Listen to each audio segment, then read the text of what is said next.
Every once in a while, a story pops up in the AI world that feels less like a tech update and more like a Hollywood script. Seriously, it's got a solo creator, a couple of warring giants, and a little side project that just blew up so big, so fast, that an entire industry had to stop and stare.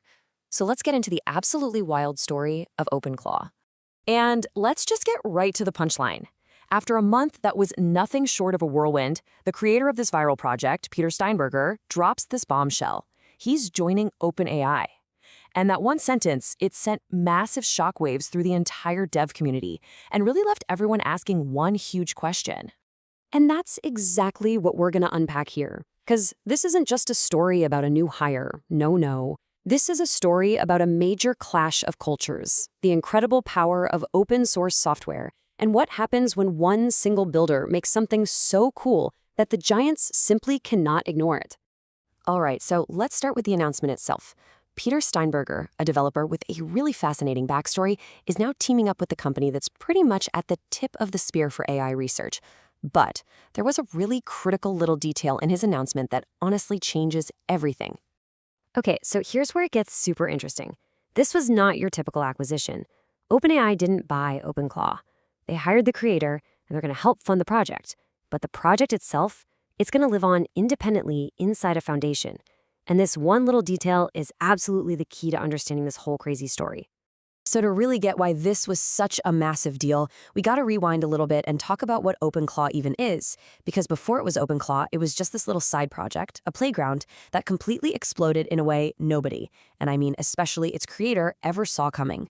And when I say it exploded, I am not kidding. OpenClaw became the fastest growing project on GitHub ever. We're talking more stars, which are kind of like lakes for code, than huge established frameworks that have been around for years. It was less of a project and more of a movement, all built around this powerful and frankly kind of dangerous idea, the AI agent. So what the heck is an AI agent? Well, to put it simply, it's AI that actually does things. It's not just a chatbot you talk to. You give it permission to use your computer, and it can literally operate your apps, manage your files, send your messages, all on its own. It's basically like having it remote-controlled you for your digital life. And this right here perfectly captures the two sides of the OpenClaw coin. The power is just immense, right? You can tell your computer what to do from literally anywhere in the world just by sending a text. But the danger? Oh yeah, that's just as real. With that kind of access, one tiny mistake, one little misconfiguration, and a rogue agent can cause total chaos. Some of the creator's friends accidentally spammed thousands of texts because of a simple bug.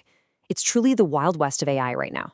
So who's the person who unleashed this powerful and wild tool on the world?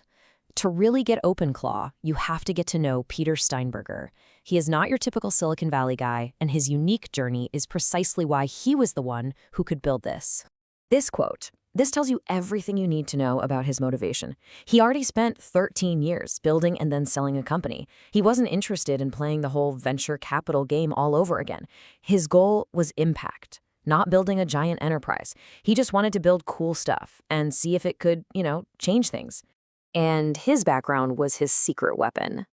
I mean, after selling his company, he took a 5-year break. He pretty much stepped away from tech entirely.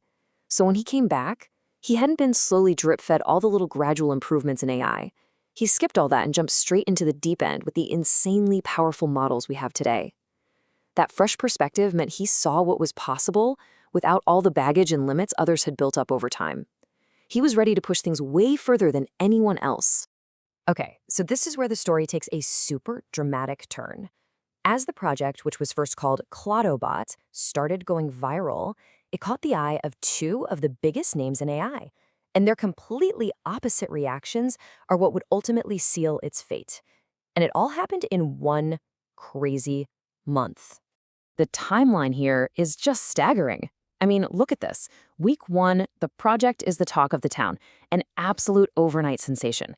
Then, by week 2, instead of getting a high five from a major AI company, Peter gets a call from Anthropic's lawyers. They claimed the name Claudebot was a trademark violation and basically forced him to change it, like right now. This led to a super rushed rename. And then just 2 weeks after that, he's announcing he's joining their biggest competitor. Wow. And when you lay it all out side by side like this, the difference is it's night and day. Anthropic's first move was to send in the lawyers. OpenAI's move? Peter had a direct line to the CEO, Sam Altman. While Anthropic was threatening him, Peter was calling Sam to ask if the name OpenClaw was cool, and they were totally supportive. And this pattern just continues. Anthropic is known for sending legal takedown notices and locking down its services. Meanwhile, OpenAI is open sourcing major tools and actively helps other projects use their stuff. The choice for Peter became pretty obvious pretty fast.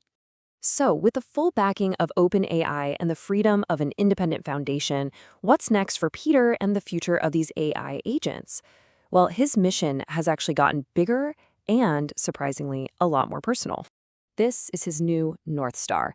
He wants to take all that raw, powerful, maybe slightly chaotic energy of the original OpenClaw and turn it into something that's safe, that's accessible, and that's useful enough for anyone, even his mom. It's about going from a tool for hackers to a tool for everybody. Which leaves us with this final thought, right?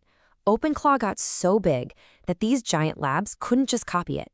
They couldn't ignore it. One of them actually tried to shut it down and failed.